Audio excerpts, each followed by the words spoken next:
ফিলিস্তিনের অবরুদ্ধ গাজা ভূখণ্ডে একটি আবাসিক ভবনে হামলা চালিয়েছে দখলদার ইসরায়েল।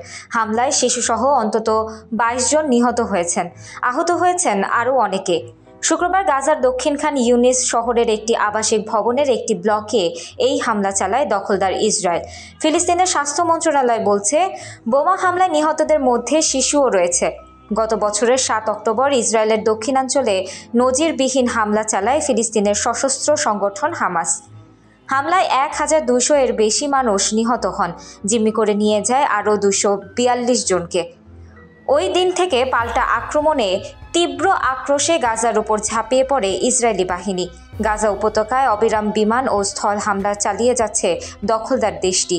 ইসরায়েলি এ হামলায় হাসপাতাল, স্কুল, শরণার্থী শিবির, মসজিদ, গির্জাসহ হাজার হাজার ভবন ক্ষতিগ্রস্ত বা ধ্বংস হয়ে গেছে। হামলায় পুরো গাজা ভূখণ্ড প্রায় ধ্বংসস্তূপে পরিণত হয়েছে।